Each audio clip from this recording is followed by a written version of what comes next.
จึงว่าถอยเหย่าไปบาดนี่พี่น้องเลยเนาะ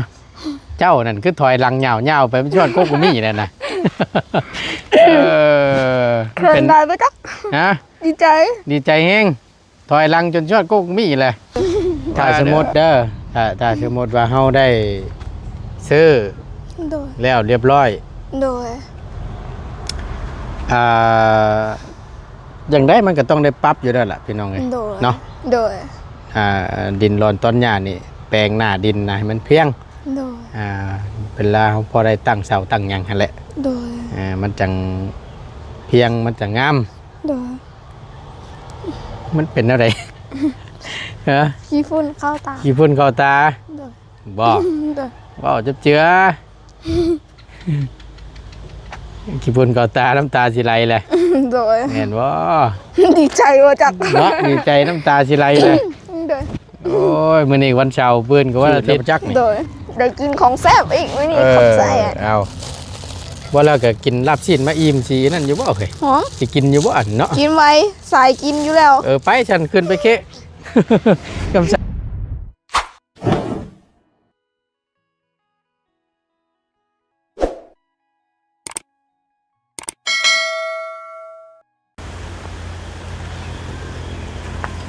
เอาเนาะพี่น้องเปิดภาพมาเนาะบรรยากาศช่วงบ่าย3 โมงลมพัดเย็นจ้วยเนาะ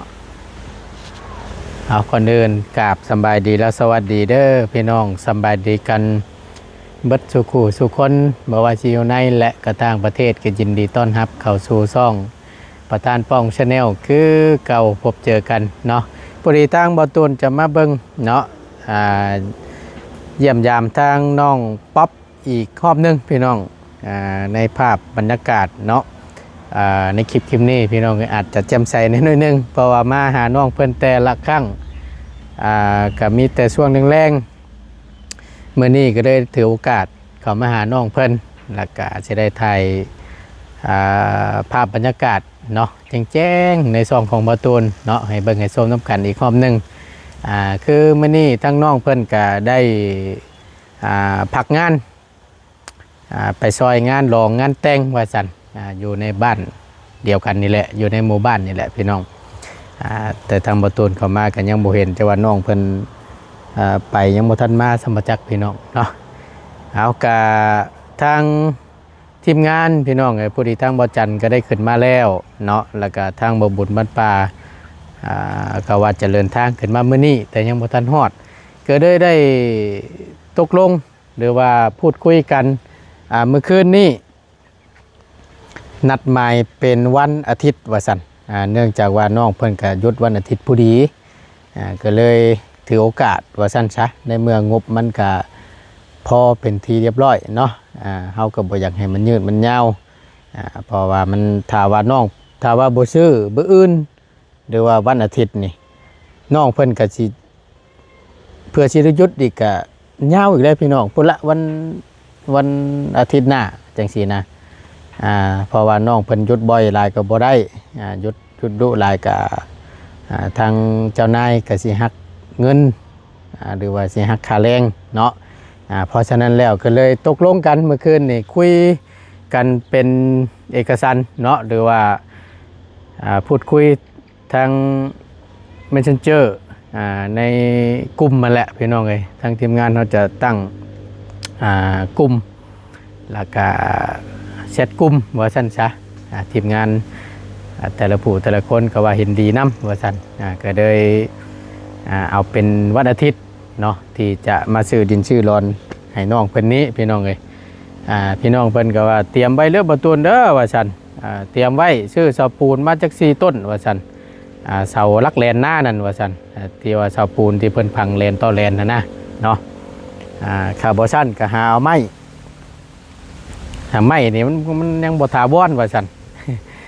พังลักแลนไว้โลดว่าซั่นลักบูนนั่นว่าเนาะก็เบิ่งไปนำกันพี่น้องเอ้ยแล้วก็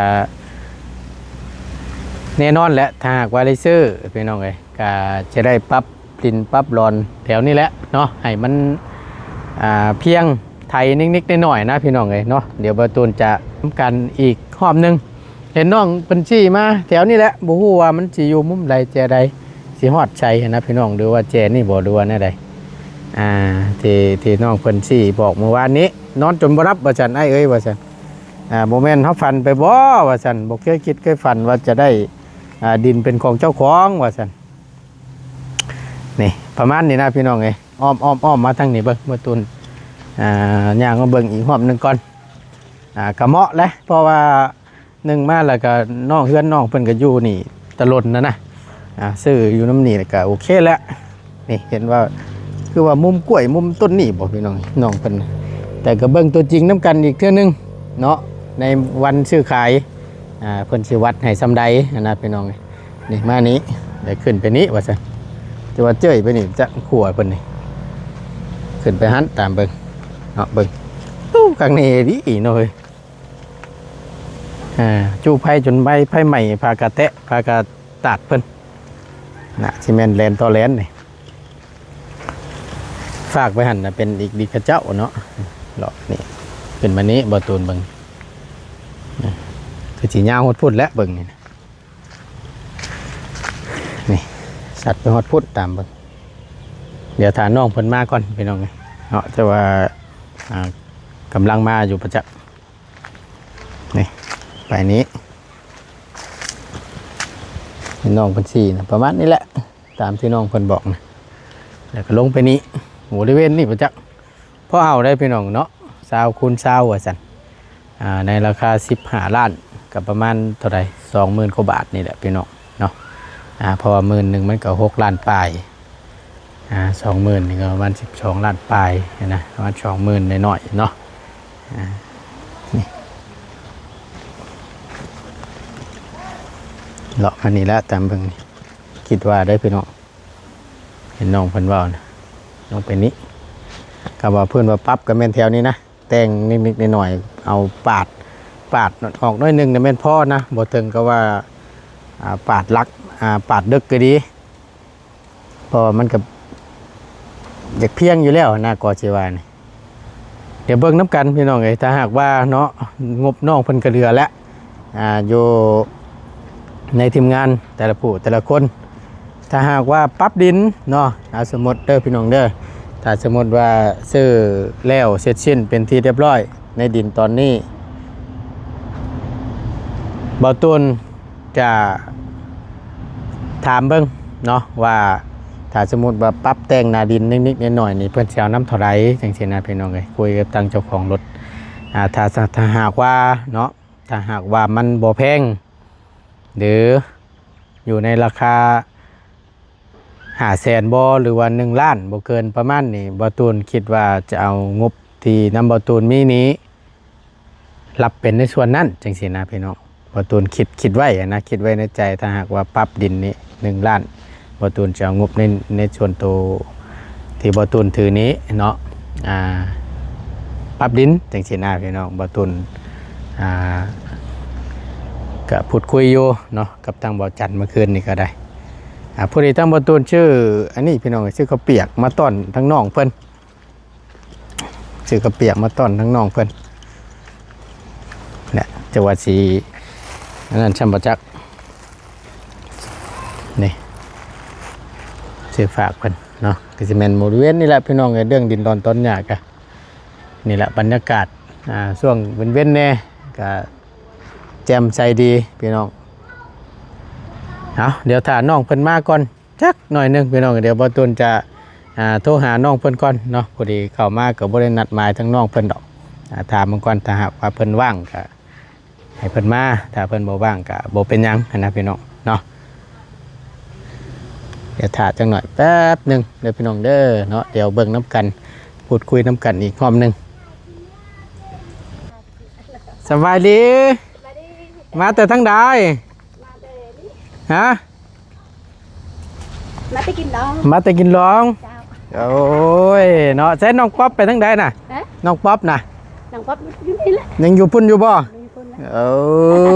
ยังบ่ทันมาบ่มีตู้มาแต่กินร้องว่าซั่นมาแต่พุ่นแหละเนาะโอเคพี่น้องเห็นน้องเพิ่นมาเนาะถ่าจักหน่อยมาแล้วพี่น้องมาแล้ว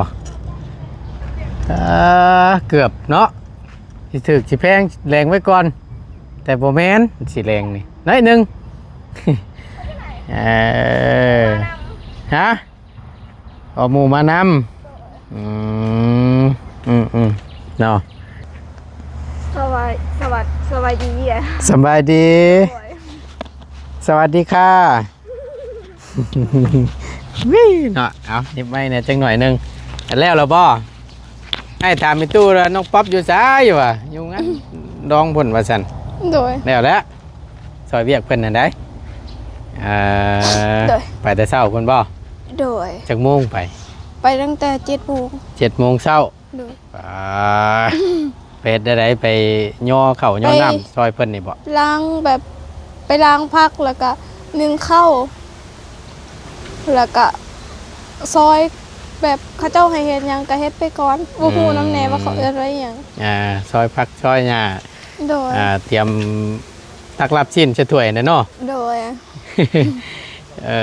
เอาดีละซอยกันเวียกอยู่ในบ้านเนาะ โดย เรียกว่าคนรู้จักน้ำแน่ โดย ที่เพิ่นที่โตวัดที่เฮานี่ก็หมู่มาซอยยาม โดย เวียกยามงานเฮา โดย เว้าบ่แน่เด้นี่จังเทื่อได้ยกย่อเฮือนนี่ โอ้ยขอไว้หลายหมู่ได้มาซอยลาบเป็ดลาบไก่เด้ว่าถึงสมมุติว่าได้ยกย่อเฮือน เจ้านี่หมู่มาซอยได้ลาบเป็ดลาบไก่ได้ยกย่อพระเข้าสู่แขกคนเด้ แม่น เพื่ออนาคต เอาเว้าบ่สร้างเนาะ โดย แม่นว่าล่ะ โดย พอดีทางฮู้ข่าวอยู่บ่พอฮู้ข่าวอยู่บ่ เขายังไง หึข่าวหยังบ่ เมื่อคืนนี่ทางง่ายได้พูดคุยหรือว่าได้ปรึกษาหารือกัน โดย เกี่ยวกับเรื่องดินร้อนต้นหญ้าเจ้านี่แหละ โดย ก็เลยคิดว่าความเหมาะสมนี่บื้นเจ้าบ่ได้ไปทางไหนบ่ โดยว่าได้ไปทางไหน ก็เลยตกลงกันไว้ว่ามื้ออื่นว่าสิซื้อดินให้ โดย ว่าสินัดกันไว้ โดย นะคิดไว้นั่นนะ โดย เป็นวันอาทิตย์ โดย ดีใจ ดีใจล่ะ โดยตื่นเต้นน้ ตื่นเต้น ำโดย เพราะว่าถ้าหากว่าเจ้าบ่คำว่าสิบ่ซื้อมื้ออื่นผัดถ้าวิทย์มื้ออื่นไปนี่ผัดวิทย์วันอาทิตย์ไปนี่มันผัดเจ้าประเทศงานเนาะวันจันทร์อังคารพุธพฤหัสศุกร์เสาร์อาทิตย์หน้าพุก็เลยว่าเอ้าตัดสินใจซื้อให้น้องเพิ่นเป็นวันอาทิตย์มื้ออื่นนี่ซะนะ โดย ก็ได้มาบอกไว้ โดย บอัดปากน่ะเด้อยิ้มน่ะยิ้มเด้อ เดี๋ยวคนซื้อมาทวงว่าแควบ่งามบ่เคยนั่นนั่นแต่ ไอ้แก้วบ่งามโอ้ยงามน่ะยิ้มเบิ่งดู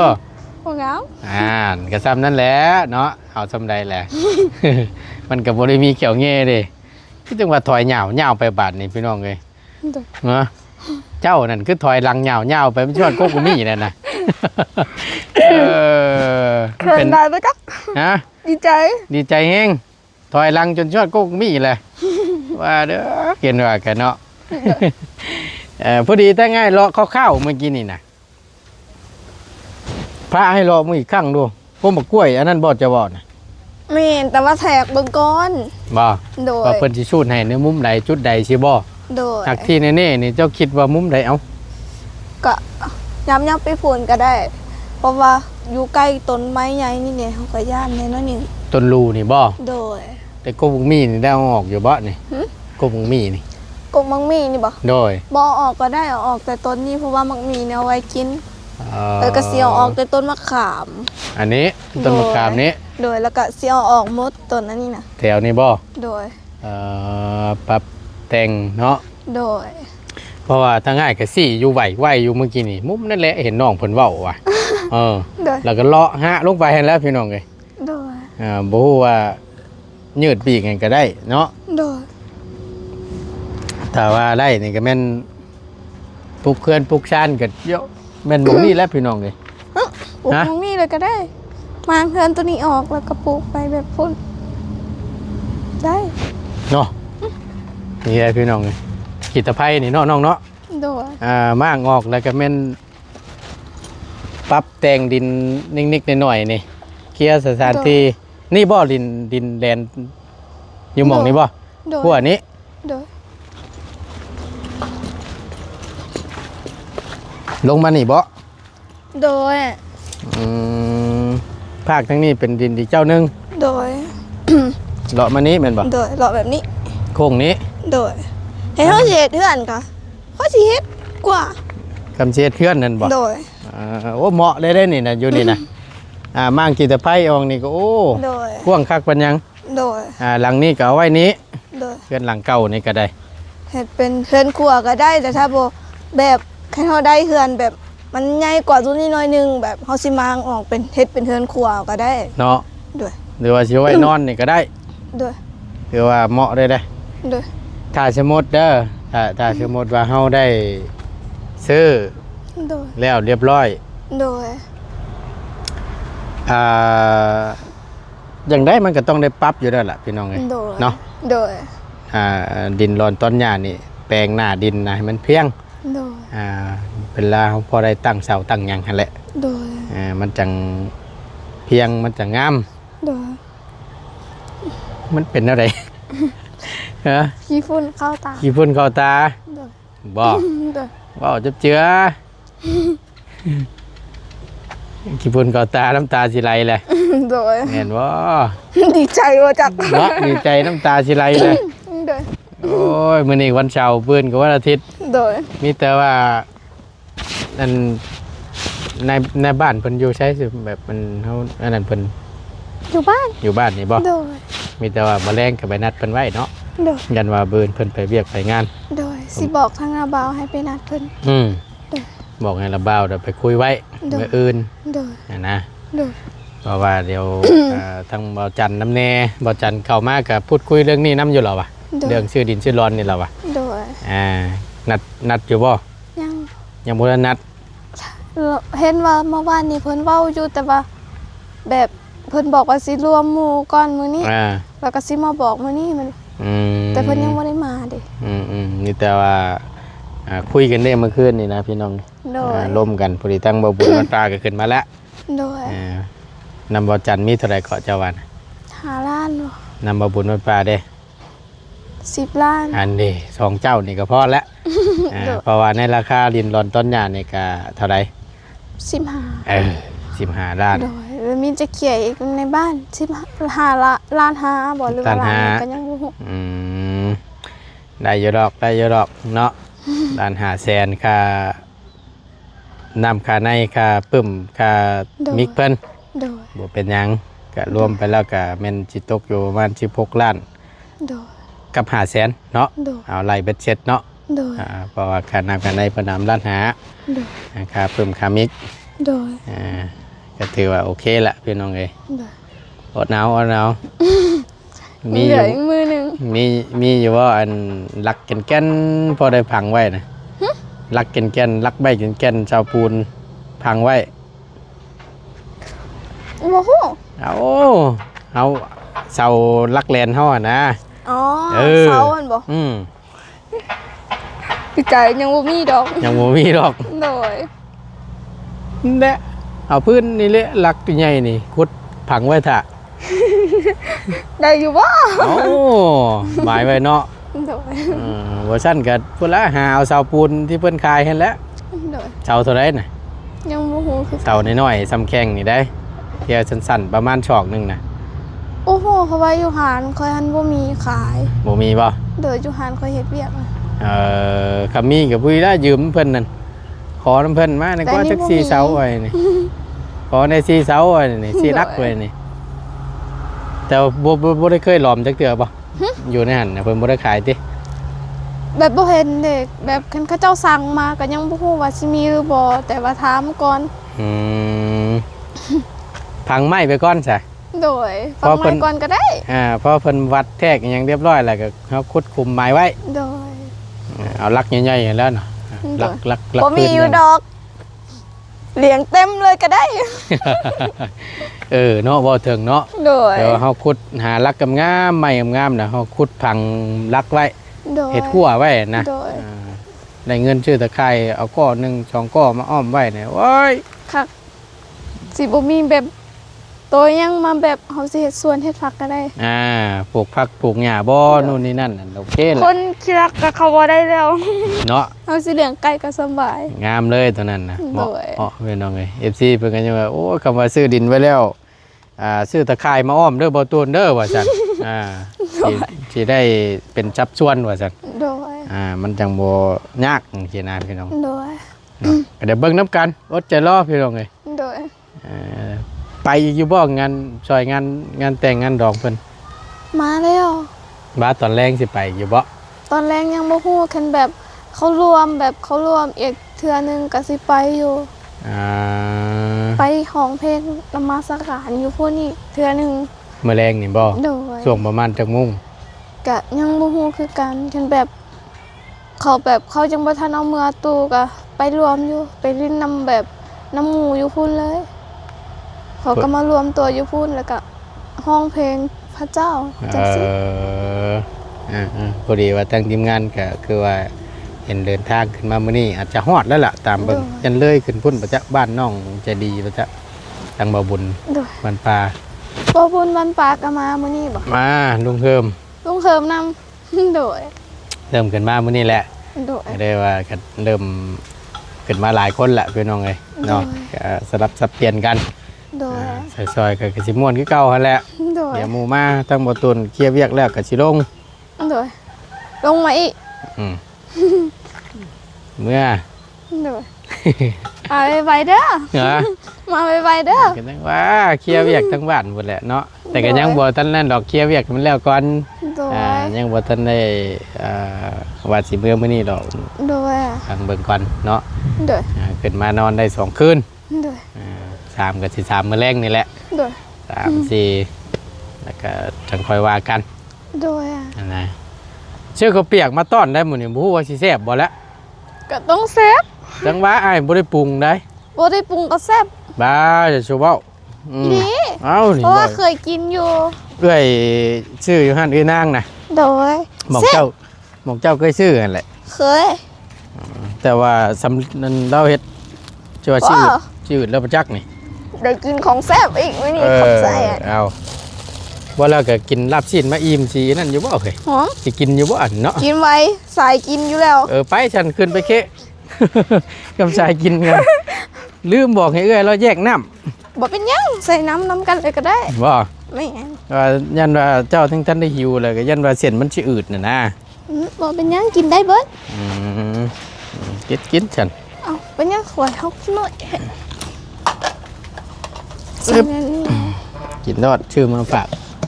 หิวอยู่บ่ล่ะนะ บ่หิวก็หิวเพราะว่าเฮาเป็นสายกิน หัวบ่ได้ได้เนาะบ่หิวก็เอาไว้ก่อนก็ได้ได้ต้องเอื้อยแล้วปรุงมันนะโอ้ คือเป็นตากินแท้ ว่านี่แล้วกินเผ็ดอยู่บ่ล่ะ กิน ใครอยู่คำกินเผ็ดได้ กินได้เบิด ทุกอย่าง เด้อ ว่าเด้อไอ้ว่าเอาถ้วยเทน้ำมันออกก้อนไหลาย แม่นบ่ เนี่ยอีก ลองเบิ่งก่อน น้ำมันหลายพดวะ ก็บ่ค่อยหลายปานใด ลองเบิ่งจ้ะลด เดี๋ยว บัด เด้อ ลด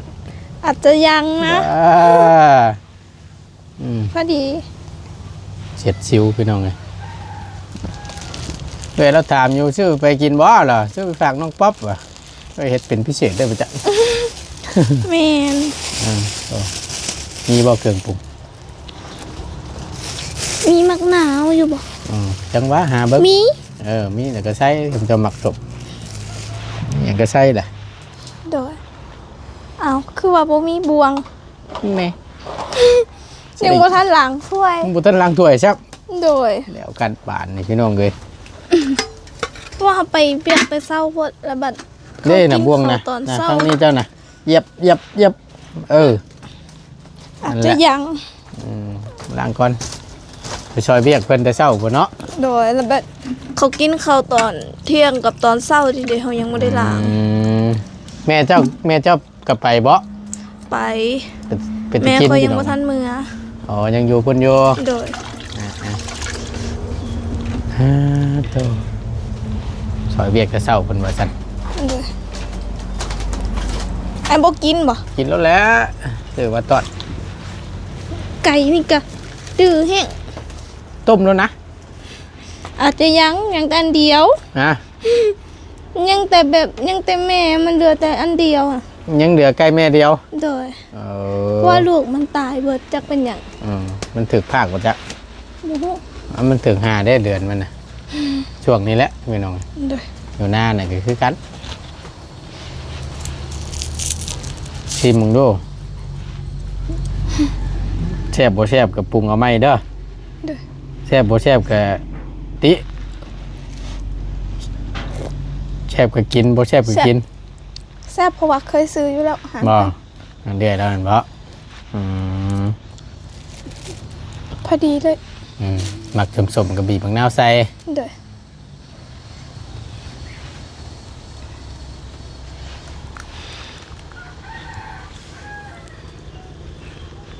แซ่บอยู่เด้อ ว่าธรรมดา บ่ธรรมดาว่าซั่น โดย เจ้า มา กิน กินอยู่ เจ้ากินรู้อยู่เนาะสิฮู้อยู่ดอก โดย ได้กะปิกัดไหนสิคักกันน่ะกินอยู่บ่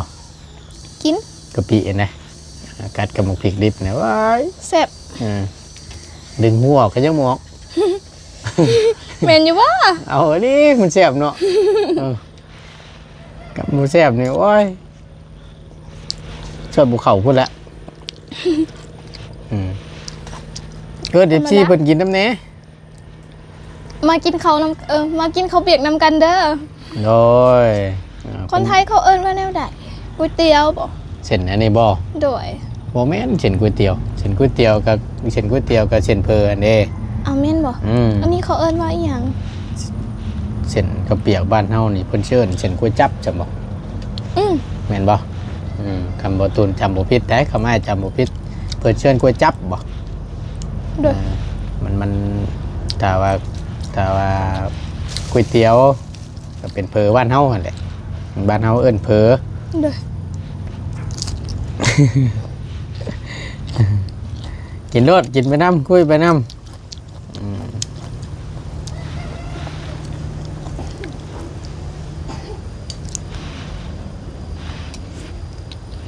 สิรับอยู่บ่เด้มะเร็งนี่พี่น้องเอ้ยสินอนรับอยู่บ่เด้ ยังบ่ฮู้ เนาะ โดย แม่นยังตื่นมาก็แม่นนะก็สิว่าเดี๋ยวเบิ่งก่อน มื้ออื่นสิขอบตาสีดำเอา นะกบตาสิเป็นมีแพนด้าบ่เว้า อีหลี อย่านอนบ่รับ โอ้ยขนาด คืนนี้ก็ได้เช้าแห้ง แต่4 โมงพุ่น แต่เช้าแห้งหาไว้เขาว่าตื่นแต่เช้านี่สิได้นอนไว้อยู่ดอกฉันว่าคำจะตื่นแต่เช้าน่ะอาจจะได้นอนไว้อยู่ดอกมื้อแรงนี่ บ่นอนไปแล้ว อยู่เฮือนหมู่ตอนเที่ยงนี่เพราะว่า บ่ ถ้าเจ้าสาวมาเด้เพิ่นมาแบบโดนแฮง อืม ก็เลย จักเพิ่นนอนตอนใด อ่า เจ้าสาวมาหมดแล้วบัดนี้หมู่มาปลุก บ่ตื่นแต่เช้าบ่เนาะ แต่เมื่อคืนนี้อีกติสินอนหลับอยู่บ่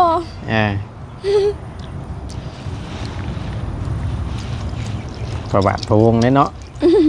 เอาเบิ่งน้ำกันเด้อแต่ว่าหมูครูว่าใดๆเขาว่าพ่อหน้าพ่อตากันช่วงย่ำแรงๆแล้วก็กำมูว่าโอเคกำมูบอกว่าให้ไปนัดอันทางในบ้านไว้หรือว่าให้ทางระบาวไปบอกกะแล้วก็จังคอยไปบอกเพิ่นเด้อเดี๋ยวถ้าหมูครูมาก่อน โดย เห็นว่านัดกันไว้วันอาทิตย์นี่ โดย ก็เลยว่าเขาก็เกี่ยมไว้นั่นแหละเตรียมความพร้อมถ้าจังชันนะยันเพิ่นไปเวียก โดย นะวันอาทิตย์นี่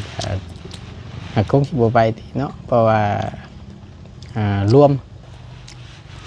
โดย วันอาทิตย์ชวนหลายเพิ่นสิร่วมอยู่แล้ว ดีใจอยากให้แบบมาไว้ แบบไรล่ะ แบบยังให้มันหอดไว้ เออ หอดวันหอดมืออื่นไว้อยากให้มัน ห วันอาทิตย์ ไปโดยถ้าได้ยินเขาดีโดนแล้ว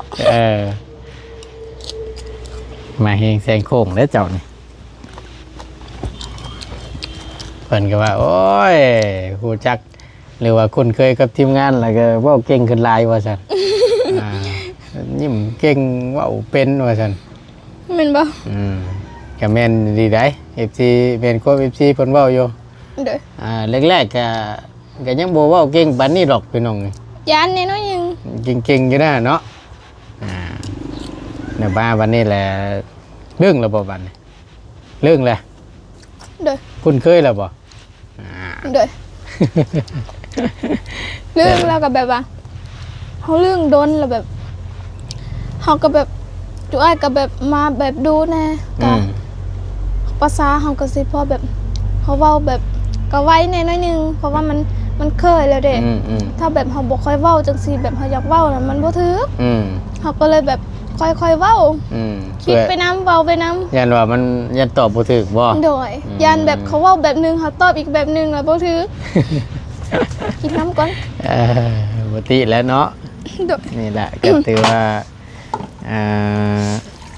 เห็นผู้ โดย นำเนาะไว้พี่น้องไง เพราะว่าเขาอยู่ในห้านหันเขาก็ไม่ได้ค่อยเว้าภาษาลาวหลาย มีแต่เว้าภาษาตัวเองนี่แบบมีคนมาซื้อเป็นคนเราวเทิงหลายเด้ ก็เลยเว่าภาษาตัวเองนี่เป็นหลักเลย โดย ภาษาลาวนี่บ่ค่อยได้เว้า โดยเพราะว่าเวลามีคนมาเดี๋ยวเขาก็สิเอิ้นว่าซื้อหยังบ่แต่ถ้าเป็นภาษาลาวเทิงว่าจ้างตัวบ่ จางโตบ่ โดยจ้างตัวบ่ จางโตบ่ชื่อหยังบ่ โดยซื้อหยังบ่ โอ้อันนี้เราก็พอฮู้นำเด้ โดย ฮู้อยู่ยามเว้านี่ โดยฮู้ดังก็คือกัน แบบบางคนบ่ฮู้ไงแบบแล้วเขาบอกว่าเจ้าหายบอกเขาบอกเขาบ่ได้หาย แต่แบบเพิ่นเว้าเป็นภาษาค่อยมันก็เป็นแบบนี้แนวเขาเอิ้นเพิ่นบ่ได้ยินเด้เขาก็เลยแบบเขาเอิ้นดังแล้วเพิ่นบอกว่าเอ้าเจ้าหายลูกค้าบ่พนาค่อยถามเขาบอกว่าบ่เขาบ่ได้หายลูกค้าเขาแค่ถามเพิ่นว่าซื้อหยังบ่แต่เพิ่นแบบเพิ่นบ่ได้ยินเด้เขาเอิ้นเพิ่นเด้เขาก็ถามว่าจังโทรบ่แล้วพนาเขาก็ถามว่าข้างเราเจ้าเขาแบบนี้เขาบอกว่าภาษาลาวเทิงเด้ เราก็บอกว่าแล้วไปทางเงินเจ้านายจนถามดิ โดย ก็แบบคนเราเทิงคือการเดเขาก็ต้องเว้าประสานน้ำเดียวกันจังซี่น่ะ ถึกแล้วเนาะจะได้คุยกันง่าย โดยคุยกันง่ายเพราะว่าถ้าเป็นภาษาลาวดีเขาคุยแบบคุยรายโพดเขาก็อาจสิฟังแบบงะบอกเข้าใจน้ำแน่แต่ว่าภาษาตัวเองก็สบายกว่าแล้วแบบเป็นคนแบบลาวเทิงคือการเดก็เว่าภาษาลาวเทิงก็ได้คันเว้าภาษาลาวเดี๋ยวเพิ่นสิบอกว่าเขายิงบอกว่าเขาเอิ้นแนวใดเขาเว้าบ่เป็นน้ำแน่แบบอะไรก็เขาสิว่าเขายิงบ่เว้าภาษาลาวโดยเว้ากับคนลาวเทิงคือกันเดแต่เขาสิว่าเว้าเป็นภาษาลาวมันก็บ่คือมันบ่เขาก็ต้องแบบว่าสิว่าจังได๋บ่แม่นว่ายิงโดยแต่สิเปรียบเทียบง่ายๆคือเฮาลงไปเฮ็ดงานอยู่ฝั่งไทยโดยแล้วเฮาคุ้นเคยกับภาษาทั้งนั้นภาษาไทยเนาะแล้วเฮากลับมาบ้านได้เว้าไทยโดยสมมุติว่าเฮาเว้ากันคนบ้านเดียวกันหมู่คู่เดียวกันเพิ่นสิเว้าว่าโอ้ยอันนี้เว้าขอโทษนะพี่น้องก็ชวนหลายนะสมมุติว่าเฮามาบ้านแล้วก็ยังเว้าไทยภาษาไทยอยู่เพิ่นสิว่าโอ้ยคนลืมกำพืชเจ้าของแม่นประมาณนั้นนี่ก็คือกันคันเวลามีคนเราเทิงมาเฮาก็สิม่วนอีกแบบนึงแบบเว้าก็เข้าใจไวว่าเขาอยากได้อยากได้อันนี้บ่อันนั้นบ่เฮาก็แบบตอบไวได้สามารถตอบเพิ่นไวแล้วเพิ่นอยากเอาหยังเฮาก็สามารถเอาให้เพิ่นได้ทันทีถ้ามีอยู่ในห้านได้เบิดได้เบิดแหละบ่เป็นหยังภาษาบ้านเฮาของคนบ้านเฮาภาษาทางเฮาเนาะภาษาทางลาวนี่ก็เฮาก็เว้าได้ก็ดีนะภาษาเวียดเด้เวียดบ่เป็นคือการคนเวียดมาหั่นแบบเขามาถามว่าซื้อหยังบ่แบบเขามาถามเพิ่นว่าซื้อหยังบ่เพิ่นตอบเป็นภาษาเวียดเราก็ยิ้มใส่แล้วไปบอกหัวหน้านี่หัวหน้าเขาอยู่นี่เพิ่นก็เลยไปคุยโดยเพิ่นสิเว้ากับค่อยก็มีแต่สิยิ้มบ่จักเนาะโดยแล้วเพิ่นถามว่าเป็นคนลาวบอกค่อยก็บอกว่าโดยเป็นคนลาวแล้วเพิ่นก็ ไปอยู่ข้างใน อืม เว้าน้ำหัวหน้า เพราะว่าเขาบ่ฮู้เด้ โดยเอาโอเคพี่น้องเอ้ยถือว่า โดย สมมาพระควรแหละเนาะ โดย ให้ทั้งน้องเพิ่นกินซะบานนี้ซื้อข้าวเปียกมาต้อนเด้อ โดย บางเทื่อก็ต้มขนมมาแหละอาจจะพอได้กินใกล้เว้าแหละช่วงนี้น่ะมื้อใดมื้อหนึง จน เนาะ อ้วน ขึ้นตลอดเลยน้ำหนักเขาแต่ ว่า ว่าเป็นหยังดีใจได้กินของแซ่บคุ้มือบ ำรุงไว้ก่อนละช่วงนี้ โดย แต่ว่าทีมงานได้บ่ได้เข้ามากับบ่ฮู้คือกันละ บ่ได้กินคือเก่า เอาโอเคล่ะอยู่ดีมีเองเดี๋ยวค่อยว่ากันเนาะ โดยขอให้อายุดีมี โด แรงเด้อย ขอให้อาเดินทางปลอดภัย ขอให้อาร่ำรวยความเจ็บอย่ามีจับยังเห็นยังก็ขอให้เป็นเงินเป็นทอง ขอให้พระเจ้าอวยพรเด้อ จ้าถูกคือกัน โด เนาะ ย ตั้งสมาธิได้บืนเด้อ โดย มาไม้ไอ้ายมาแน่ให้น้องเพิ่นกินก่อนเพิ่นน้องเอ้ยเนาะ ให้มืออื่นมาไวๆเด้อ เอาอดเอาเนาะถ้าเอาไปใส่นอนพักผ่อนคัก ใจตอนหักมือใหม่เพราะว่าเป็นมือสันวันดี ๆมืองะนี่มืองามเนาะ โดย แม่นพี่น้องเอ้ยเอาใส่น้องเจ้าก็อันแบ่งให้น้องนํเด้อ โดย ก็เปียกก็ได้นั่นผู้วันบักหลาเพิ่นนั่นแหละผู้ชายนี่คือตอนมานี่เห็นแวบๆอยู่พี่น้องเอ้ยผู้ว่าเพิ่นไปทางใดแล้วอึ๊บกินรถหล่ะกินรถอึ๊บไปพี่น้องเอ้ยบ่ตูนขอจบคลิปปิดคลิปก่อนขอบคุณหลายๆอยู่ดีมีแฮงเด้อพี่น้องเด้อสำหรับคลิปนี้บ่ตูนลำลาแหละเนาะสำบายดีเด้อ